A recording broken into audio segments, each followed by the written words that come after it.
नमस्कार, बहुत स्वागत है आपका। हिंदी खबर देख रहे हैं आप और मैं हूं आपके साथ श्रेया दीक्षित।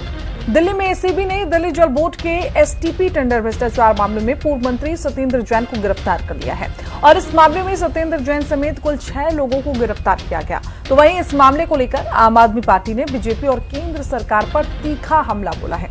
आपका कहना है कि अगले साल पंजाब चुनाव को देखते हुए सत्येंद्र जैन को गिरफ्तार कराया गया है, तो वहीं बीजेपी का कहना है कि जो भी गलत करेगा उसे कानून का सामना करना पड़ेगा। और इसी पर चर्चा करेंगे, लेकिन उससे पहले रिपोर्ट। सत्येंद्र जैन की गिरफ्तारी पर बवाल, मोदी हैं तानाशाह, बोले केजरीवाल। एसटीपी टेंडर में कथित भ्रष्टाचार में गिरफ्तारी, आपने केस को बताया पूरी तरह फर्जी। दिल्ली में एंटी करप्शन ब्यूरो ने दिल्ली जल बोर्ड के सीवेज ट्रीटमेंट प्लांट टेंडर भ्रष्टाचार मामले में पूर्व मंत्री सत्येंद्र जैन को गिरफ्तार किया है। सत्येंद्र जैन को गिरफ्तार करने के बाद राउज एवेन्यू कोर्ट में पेश किया गया। इस मामले में सत्येंद्र जैन समेत कुल 6 लोगों को गिरफ्तार किया गया है। एसीबी ने सत्येंद्र जैन और जल बोर्ड के पूर्व सीईओ उदित प्रकाश राय समेत 6 आरोपियों को गिरफ्तार किया है। आरोप है कि टेंडर की तकनीकी शर्तों को इस तरह बदला गया जिससे एक खास कंपनी यूरोटेक को सीधे तौर पर फायदा पहुंचाया जा सके। सत्येंद्र जैन की गिरफ्तारी पर राजनीति गर्मा गई है। आम आदमी पार्टी ने इसे बदले की कार्रवाई बताया है। आम आदमी पार्टी का आरोप है कि अगले साल पंजाब में चुनाव है, इससे पहले पंजाब में आम आदमी पार्टी के सह प्रभारी सत्येंद्र जैन को बीजेपी ने गिरफ्तार करवा दिया है। आपके संयोजक अरविंद केजरीवाल ने एक्स पर लिखा कि सत्येंद्र जैन को एक बार फिर बीजेपी ने गिरफ्तार करवा दिया है। अभी कुछ वक्त पहले इन लोगों ने जेल में डालकर उनकी जो दुर्दशा की थी वो सबको याद है। पिछला केस भी फर्जी था और ये केस भी फर्जी साबित होगा। आखिर कब तक ये तानाशाही चलती रहेगी? वहीं आपके राष्ट्रीय मीडिया प्रभारी अनुराग ढांडा ने कहा है कि ये मामला कितना फर्जी है ये इसी से पता चलता है कि सत्येंद्र जैन तो मई 2022 से जेल में थे, जबकि एसटीपी का टेंडर अक्टूबर 2022 में हुआ। अनुराग ढांडा ने कहा कि पीएम मोदी के इशारे पर आप कार्यकर्ताओं को डराने की कोशिश की जा रही है जो कभी सफल नहीं होगी। वहीं बीजेपी का कहना है कि ये मामला करोड़ों के भ्रष्टाचार से जुड़ा है जिसमें गिरफ्तारी की गई है, तो आम आदमी पार्टी बेवजह के आरोप लगाने में लग गई है। इतना फर्जी केस है, आप खुद सोचिए। मई 2022 से सत्येंद्र जैन जेल में है और एक ऐसे टेंडर के लिए जो अक्टूबर 2022 में हुआ उसके लिए सत्येंद्र जैन को गिरफ्तार किया गया। इतना फर्जी केस है कि किसी को भी इस पर यकीन नहीं होगा। लेकिन सबसे बड़ी बात यह है कि बीजेपी का डर इन सारी घटनाओं से, उसकी तानाशाही बिल्कुल खुल के सामने आती है। अरे डरपोक मोदी, डरते क्यों हो? हिम्मत है तो चुनाव में मुकाबला करो। इस तरीके से अपनी तानाशाह एजेंसियों का इस्तेमाल करके, पुलिस का इस्तेमाल करके तानाशाही का जो डर तुम बनाना चाहते हो, जेनजी ने उस डर को हवा कर दिया है। पूरे देश ने तुमसे डरने से इनकार कर दिया है और आम आदमी पार्टी के नेताओं को और कार्यकर्ताओं को नहीं डरा पाओगे, कितनी मर्जी कोशिश कर लो। आम आदमी पार्टी का चरित्र ही यही है, छल, धोखा, कपट, चोरी। यमुना की सफाई के नाम पर एसटीपी प्लांट का जो टेंडर हुआ था, उस टेंडर में खास तौर से ऐसे नियम बनाए गए कि एक कंपनी को फायदा पहुंचाया जाए और उसकी आड़ में पैसे का लेन देन हुआ था। और इसकी शिकायत उस समय हमने ही की थी विजिलेंस में और लगातार इसकी जांच हुई है। और उसी जांच का परिणाम है कि अब सत्येंद्र जैन, उस समय के सीईओ रहे उदित प्रकाश, कंसल्टेंट रहे अंकित श्रीवास्तव, या यूरोटेक कंपनी जिसको ये टेंडर दिया, या बाद में जो 2 और कॉन्ट्रैक्टर थे, उन सब लोगों को गिरफ्तार किया गया है। ये पूरा प्रकरण करोड़ों रुपए की चोरी का है। दिल्ली की जनता का जो टैक्स का पैसा था उसको लूटने का है और आम आदमी पार्टी, अरविंद केजरीवाल, सत्येंद्र जैन, इनकी जेबें भरने का मामला था ये। सत्येंद्र जैन को ईडी ने 30 मई 2022 को पीएमएलए के तहत गिरफ्तार किया था, जिन्हें राउज एवेन्यू कोर्ट ने अक्टूबर 2024 में नियमित जमानत दे दी थी, जिसके बाद वो जेल से बाहर आए थे। अब एसीबी ने दिल्ली जल बोर्ड की एसटीपी टेंडरिंग में कथित भ्रष्टाचार के मामले में सत्येंद्र जैन को गिरफ्तार किया है। मई 2022 से जेल में बंद सत्येंद्र जैन को अक्टूबर 2022 में हुए एसटीपी टेंडर के मामले में गिरफ्तार किया गया, जिस पर आम आदमी पार्टी सवाल उठाते हुए इसे बीजेपी और केंद्र के इशारे पर की गई तानाशाही बता रही है। अब देखना होगा कि आगे इस मामले में सियासत और कितना गर्माती है। ब्यूरो रिपोर्ट, हिंदी खबर। तो चलिए चर्चा की शुरुआत कर लेते हैं। हमारे साथ पैनल जुड़ चुका है, एक एक करके तारुफ करवा देती हूँ। वीएन झा, नेता भारतीय जनता पार्टी से हमारे साथ जुड़े हुए हैं। विष्णु पांडे, प्रवक्ता आम आदमी पार्टी से हमारे साथ हैं। हरमन सिंह, प्रवक्ता कांग्रेस से हमारे साथ मौजूद हैं। राजनीतिक विश्लेषक विश्वनाथ मिश्रा जी भी हमारे साथ हैं। आप सभी का हिंदी खबर में बहुत स्वागत है। शुरुआत में सबसे पहले झा साहब से कर लेती हूँ। झा साहब, अब तमाम सवाल उठा रहे हैं आम आदमी पार्टी वाले, और अनुराग ढांडा जी कह रहे हैं कि ये कैसी कार्रवाई है, क्योंकि 2022 में मई में उनकी गिरफ्तारी हो गई, 2022 में अक्टूबर का ये टेंडर है और उस आधार पर आप लोग गिरफ्तार कर रहे हैं। तो ये सिर्फ चुनाव को लेकर है या फिर कुछ और है?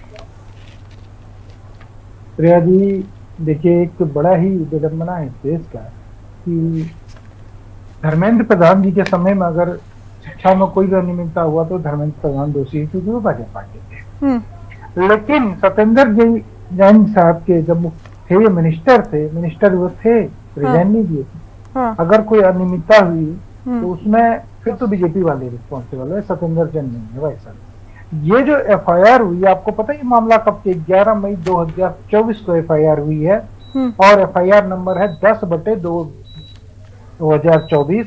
धारा लगा 778-13, इसके साथ साथ आईपीसी लगा 420, 409, 418 और 120B। कह देना कि उस समय तो सत्येंद्र जैन जेल में थे भाई, आज तो बम बचाना। अरे 2024 की है भाई साहब, एफआईआर 10 नवंबर 2024 की है। और आप एक कंपनी को फायदा पहुंचाने के लिए, एरोटेक एनवायरनमेंट प्राइवेट लिमिटेड को फायदा पहुंचाने के लिए उसके दो messrs Shrijahan and messrs N enterprises से आपने अपने रिलेटिव के अकाउंट में पेमेंट किया। ये भ्रष्टाचार नहीं तो क्या है? मतलब किसी को एक पर्सनल फायदा पहुंचाने के लिए श्रिया जी टेंडर का कानून ही बदल दिया। मैं बहुत अच्छे से जानता हूँ ये मेथड मुझे नहीं समझ में आया, जो आपने मेथड समझाया मेरे ऊपर से चला गया। ये तो 2022 का टेंडर था ना, अक्टूबर का। एफआईआर मैडम, एफआईआर कब हुआ पूछिए ना। एफआईआर तो 10 नवंबर 2024 को हुआ मैडम ये एफआईआर। ठीक है, लेकिन मैं ये पूछ रही हूँ, आप ज्यादा समझदारी से मुझे बता रहे हैं, इसलिए मैं और अपना ज्ञान बढ़ाना चाह रही हूँ। मैं आपसे ये कह रही हूँ कि अक्टूबर में टेंडर पास हुआ 2022 में, ठीक है। उसके बाद 2024 की बात कर रहे हैं कि 11 तारीख को एफआईआर दर्ज हुई। तो जब टेंडर पास हुआ होगा, टेंडर साइन हुआ होगा, तो उसी समय तो गड़बड़ी हुई होगी ना, ये पूछ रही हूँ। बिल्कुल। तो जांच तो बाद में होती है ना, पहले जांच थोड़ी होती है। जांच तो बाद में हुई है। जांच के अनुसार एफआईआर हुई, इसकी सरकार थी। तो उस समय एसटीपी में इन्होंने गड़बड़ी किया। ठीक है, मुझे कंपनी में जो कि नियम का पालन नहीं कर रहा है, उसको आप टेंडर देने के लिए नियम को पास पे रख के किया है। तो आप जेल में ठीक है, तो क्या आपको विष्णु पांडे जी और दिल्ली में घूमने मिलेगा आपको? ठीक है, विष्णु पांडे जी वो कह रहे हैं कि आप लोग ने गड़बड़ी करी है, तो कार्रवाई से फिर डरने की क्या जरूरत है? श्रेया जी, देश की एक बहुत बड़ी विडंबना है कि वो इतिहास में ऐसे राजनीतिक पार्टी और ऐसे टर्न देख रही है कि बीजेपी जैसा कमजोर शासक जो पार्टी और शासक इस देश में है, कि जिनको चुनाव लड़ने के लिए ठीक इलेक्शन से पहले विपक्ष के जो नेता याद आते हैं, उनको अपने काम याद नहीं आते। मैं कह रहा हूँ, जब से ये कोई भी विपक्षी पार्टियां हों, उनपे कोई भी इन्होंने कितने एलिगेशन लगाए, इन्होंने एफआईआर करवाई, इन्होंने जेल में डाला, कोई कन्विक्शन है? किसी को आम आदमी पार्टी के किसी लीडर को सजा हुई है? वो नहीं हुई है। आप पहले भी जो भी केसेस ले लीजिए, चाहे सत्येंद्र जैन जी गए हो, पहले 2 बार जा चुके हैं, ठीक है, उनके 2 मामले थे, दोनों में बाहर हैं, करी है वो, कोई सबूत ही नहीं कर पाए, ट्रायल चला ही नहीं, ठीक है। आबकारी नीति में 24 लोगों को निचले दायरा डिस्चार्ज कर दिया, कोई सबूत ही नहीं, कोई ट्रायल नहीं है। पर ये मामला भी ठीक वैसा ही है। आप देखिए, समस्या ये है कि इस देश में बीजेपी के आज में 2 चेहरे देख रहे हैं, चाहे सभी पॉलिटिकल पार्टियां हो, चाहे दिल्ली हो, चाहे देश हो, यही देख रही है कि एक तो 1.5 साल में दिल्ली में 3 स्कैम हो जाते हैं, 650 करोड़ का स्कैम हो जाता है। डीजीसीएस को आज कल परसों बिल भी मिली है शायद, है ना, ऑफिसर सस्पेंड हो जाते हैं, एफआईआर हो जाती है। 31,000 मैट्रिक टन 141 करोड़ रुपए का गबन होना प्लान बन जाता है, ठीक है। 4,000 की साइकिल 7,000 में हो जाती है। ऐसे में जहाँ पे ऑफिसर सस्पेंड हो चुके हैं इनके कार्यकाल में, मतलब यहाँ पे मुद्दे की कोई जवाबदेही नहीं है। और जहां पे जो मुद्दा है ही नहीं, जो ऑन डॉक्यूमेंट है, इवन कोर्ट भी कहता है कि भैया कुछ तो लाओ, क्योंकि देखिए भारत में जुडिशियल प्रोसेस ही ये बीजेपी वाले इसको पनिशमेंट बना देते हैं। भाई जरा सी कोई भी किसी पे एफआईआर करवा देगा, चलो भाई अब तो आपको जाना ही पड़ेगा जेल। एक्टिव कानून लेके आ रहे हैं ना कि आपको 30 दिन के अंदर इस्तीफा भी देना पड़ेगा। तो कहानी के ये की तैयारी कर रहे हैं श्रेया जी। एक्चुअली कुछ नहीं होगा, आप देखिए पंजाब चुनाव खत्म होगा और बड़े बाइज्जत आराम से सत्येंद्र जी भरी आएगी, हमें कोर्ट पे विश्वास है। पांडे जी, आप तानाशाही बता रहे हैं, तो क्या आम आदमी पार्टी अब सड़कों पर भी उतरेगी या सिर्फ कानूनी साथ देगी कानून का? नहीं, कानून का तो देखिए हमने हमेशा सम्मान किया है, जो भी कोर्ट प्रोसीडिंग चलेगा। पार्टी इसको लेके जो रणनीति बनाएगी आपको जल्दी उसके बारे में पता लग जाएगा। जो भी रणनीति पार्टी ग्राउंड लेवल पे किसी भी लेवल पे बनाएगी वो पता लगेगा। हमारा कहना यही है कि बीजेपी ये चीजें बंद करे। अरे आपको अगर इलेक्शन लड़ना है तो असली मुद्दे लेके जाए। आपको इलेक्शन लड़ना है तो जैन अल्फा के देखिए, आप सोचिए इस देश में ये हालात हो गए, 8 साल 9 साल 10 साल के बच्चे सड़कों पे श्रेया जी। सड़क स्कूल क्या मांग रहे हैं, वो सड़क मांग रहे हैं, शिक्षक मांग रहे हैं, बाथरूम साफ मांग रहे हैं, मिड डे मील का खाना मांग रहे हैं। ये हालात हो गए हैं कि इनकी एनडीए अलायंस की सरकार बिहार में है, नमक डाल दिया, नमक की जगह सरफ डाल दिया इन्होंने। मतलब काम नहीं है, या तो बीजेपी के लिए या तो बीजेपी में आओ या आप जेल जाओ।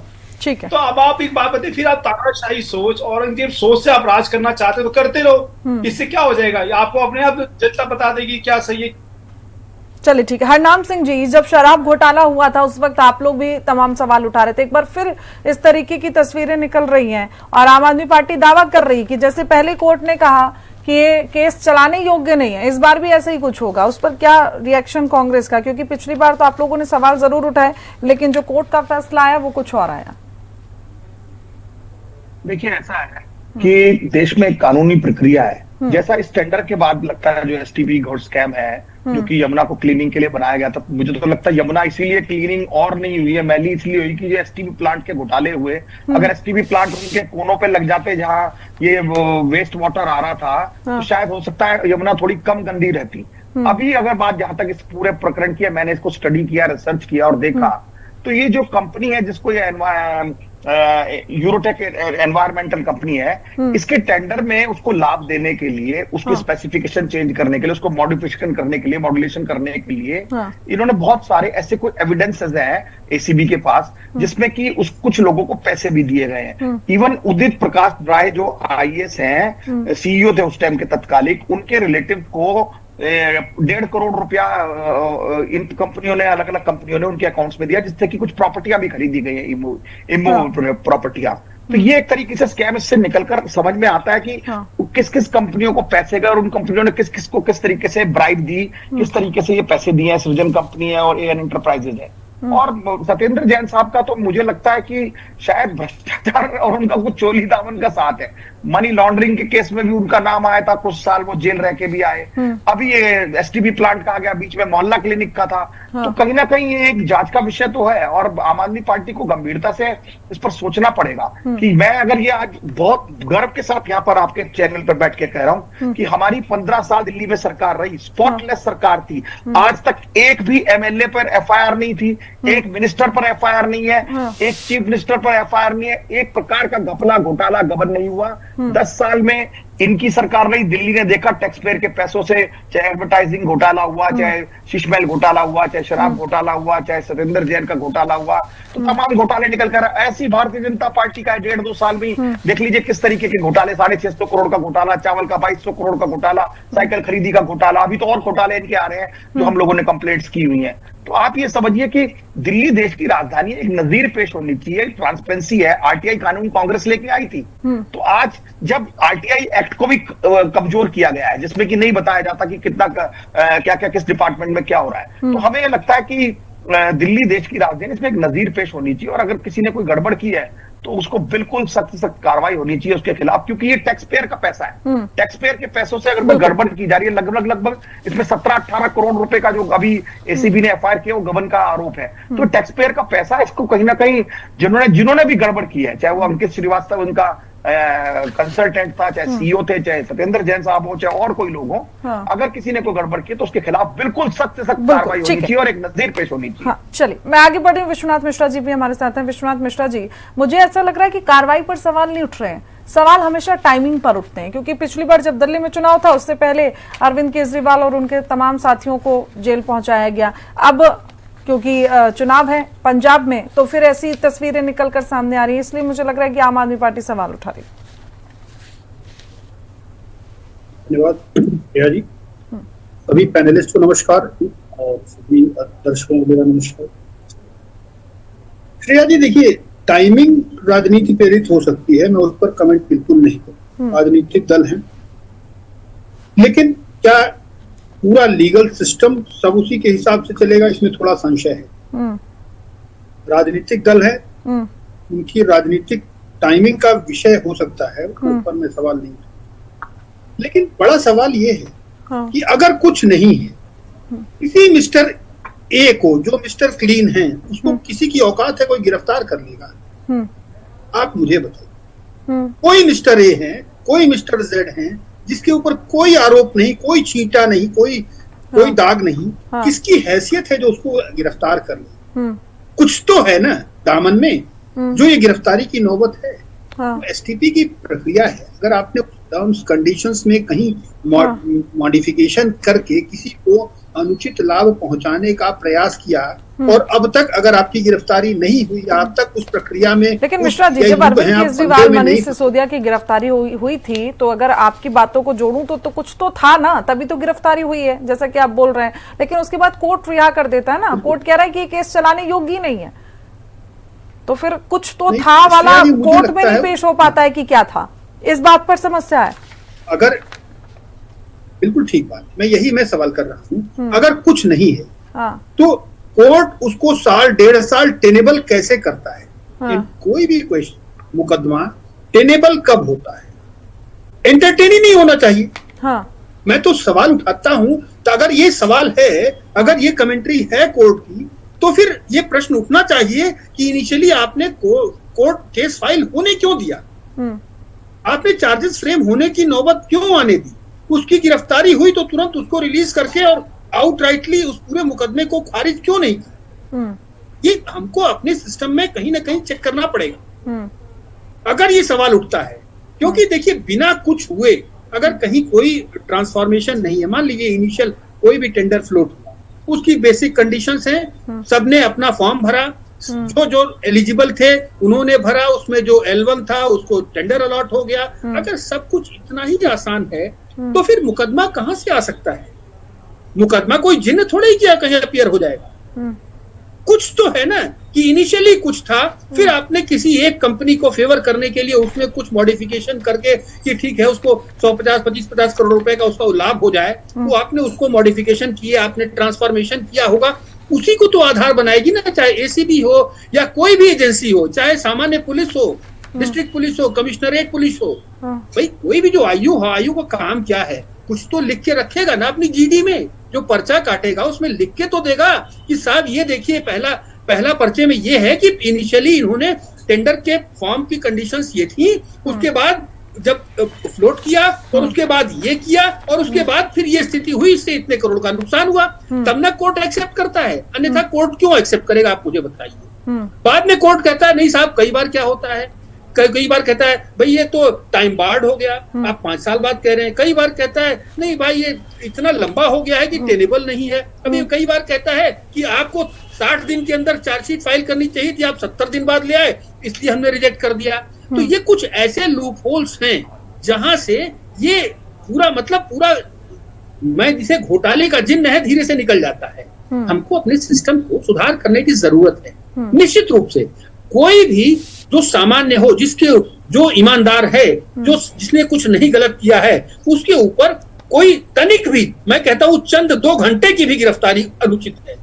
लेकिन अगर किसी ने गलत किया है, ये तो है ही है ना, इसके लिए तो लोग बार बार बोलते भी हैं कि लोगों की ना जिंदगी निकल जाती है न्याय की आस में, और पता चले कि 16 साल की उम्र में कोई केस फाइल हुआ और जाके वो 70 और 75 साल की उम्र में पता चलता है कि वो बरी करा हुआ या फिर अभी भी वो उसको सजा दी जाएगी। ये तो सिस्टम की गलती है और ये सिस्टम सुधारने में मुझे लगता है कि अभी बहुत टाइम लग जाएगा। बिल्कुल, अभी रिसेंट हम लोगों ने देखे हैं कई केसेस ऐसे देखे हैं जहां कोर्ट ने कहा है नहीं साहब 60 दिन में आपको कोर्ट चार्जशीट फाइल करनी थी, आपने 80 दिन बाद की है, 60 दिन के बाद की है, इसलिए हम इसको रिजेक्ट करते हैं। क्यों करते हैं भाई? अपराध खत्म हो गया, अपराध खत्म हो गया। अगर मैं मिश्रा जी की बात को आगे बढ़ाते हुए ही आपसे सवाल पूछ रही हूँ। मिश्रा जी कह रहे हैं कुछ तो होता है तभी गिरफ्तारी होती है, तो यही सवाल मैं आपसे पूछ रही हूँ कि ये जो कुछ तो होता है वो कोर्ट में पेश क्यों नहीं हो पाता है? यहाँ पर किसकी लापरवाही होती है कि कोर्ट में वो मामला जाता है और कोर्ट कह देता है कि ये मामला चलाने योग्य नहीं है, इसलिए सबको हम बरी कर दे रहे हैं। मैं आपसे शीला जी, मैंने पहली बात में कहा सत्येंद्र जैन जी इससे पहले 2 साल जेल में रहे, क्या मामला पहुंचा आप समझिए ना। मनीष सिसोदिया 2 साल जेल में रहे, क्या मामला निकला। अरविंद जी 6 महीने रहे, संजय 6 महीने रहे, मामला कुछ भी नहीं है। आप समझिए, आप एक FIR आज की डेट में किसी पे कराना बहुत आसान, जिसकी ये लोग क्या होते हैं, ये पावर के बिल्कुल झा साहब आ गए।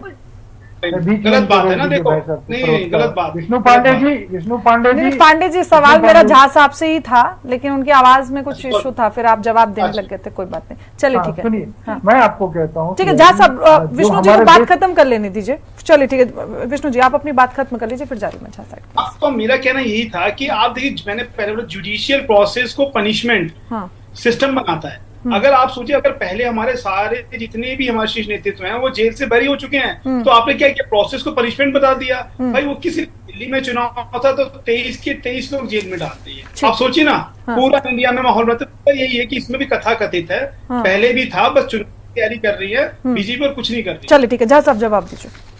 जी, हमारे न्यायिक प्रणाली जो है वो 2014 से नहीं 1950 से, और न्यायिक प्रणाली कहीं न कहीं ढीला है, ऐसा है। और कह रहे थे हनाम भाई की हमारी कांग्रेस ने RTI कानून लाया, कानून तो लाया, लेकिन कानूनी प्रक्रिया में बहुत सारे ऐसी कमी है जिसके कारण कि RTI की रिपोर्ट सही नहीं आती है। और बार बार आप अपील कीजिए, CIC जाइए, CIC में 1 साल बाद आपको आएगा, तब तक तो इंसान पता नहीं क्या नहीं। और मैं ये कहना चाहूंगा Shreya ji, being responsible citizen of India, कि कौन से नेता आज तक जेल में रह के सड़ गए या फांसी लगी, किसी को नहीं लगती है, किसी भी नेता को नहीं लगती है। जो न्यायिक प्रणाली है वो सच बात है कि जब तक हम न्याय प्रणाली में जाएंगे, तारीख पे तारीख बाद में इतना कानूनी दाव पेच आता है कि नेता बाहर निकल जाते हैं। नेता बाहर निकल जाने का मतलब ये नहीं है कि FIR गलत हुआ था, मतलब ये है कि कानून धारा तो लगाता, लेकिन हमारे देश में जो एक कानून बचाता तो दूसरा कहता नहीं ये चीज ऐसा नहीं, ये चीज ऐसा होना चाहिए। आप देखेंगे संविधान में ही कई जगह पे चीज लिखा हुआ है जिसके कारण से कि ऐसा होता है। और हम सबको जो अभी कह रहे थे कि जैन जी ने उनको उतारा, अरे जैन जी तो बच्चे, छात्र की राजनीति, छात्र को जीवन जीने दो, छात्र को देश के लिए जीने दो, छात्र को राजनीति में मत लाओ। आप धर्मेंद्र प्रधान जी के रिजिग्नेशन राजनीति के मांग रहे थे, आप कोई भी सिस्टम बदलने की मांग नहीं कर रहे थे। और जब तक सिस्टम नहीं बदलेगा हमारे देश में इसी तरह भ्रष्टाचार ये पूरी डिबेट सिस्टम पे आ गई है। चलिए ठीक है, हरनाम सिंह जी, अब झा साहब कह रहे हैं कि पूरी की पूरी कार्य प्रणाली ही न्यायालय की जो है वो थोड़ी सी गड़बड़ है, वो थोड़ी ढीली है। इसका ये मतलब नहीं कि जो FIR दर्ज होती है वो गलत होती है। देखिए, जहां तक आम आदमी पार्टी के परिप्रेक्ष्य की कहानी है, तो जितनी इन पे केसेस चल रहे थे वो सारे केसेस अभी भी स्टैंड कर रहे हैं। वो लोअर कोर्ट से कहीं जाकर कुछ किसी केस में थोड़ी रिलीफ मिल गया होगा, लेकिन ऐसा नहीं है कि जो जितनी कार्रवाई चल रही है ACB की, एंटी करप्शन की, CBI की या ED की, तमाम कोर्ट में केसेस चल रहे हैं, बरकरार है। कोई सुप्रीम कोर्ट में, कोई हाई कोर्ट में। और हमारे देश में कानूनी व्यवस्था है, लोअर कोर्ट के बाद हाई कोर्ट है, हाई कोर्ट के बाद सुप्रीम कोर्ट है। अगर बिल्कुल, लेकिन मुझे ऐसा लगता है कि अगर सबूत आपके पास बरी माने जाएंगे, ठीक हो, तो मुझे लगता है अगर आप कोर्ट में उसे पेश करेंगे तो फिर ऐसा भी नहीं है कि न्यायालय उसे सजा नहीं देगा। चलिए ठीक है, समय इतने की इजाजत देता, आप सब हमारे साथ जुड़े, चर्चा में शामिल हुए, उसके लिए बहुत बहुत शुक्रिया। तो देखिए, सत्येंद्र जैन की गिरफ्तारी के बाद अब बवाल होता हुआ भी नजर आ रहा है। तमाम आरोप आम आदमी पार्टी बीजेपी पर लगा रही है। आम आदमी पार्टी का कहना है कि जब जब चुनाव नजदीक आते हैं तब तब बीजेपी डर के साए में आके प्रशासन को आगे खड़ा कर देती है। हालांकि पिछले जो केसेस हुए हैं आम आदमी पार्टी पर, उस आधार पर देखा जाए तो उनको बरी कर दिया गया। अब लेकिन समय ही बताएगा कि सत्येंद्र जैन पर जो मामले दर्ज किए गए हैं, जिनके आधार पर FIR हुई है, उस पर आगे क्या कुछ कार्रवाई होती है। फिलहाल बुलेटिन में इतना ही। देश दुनिया की तमाम जानकारी के लिए देखते रहिए खबर। नमस्कार।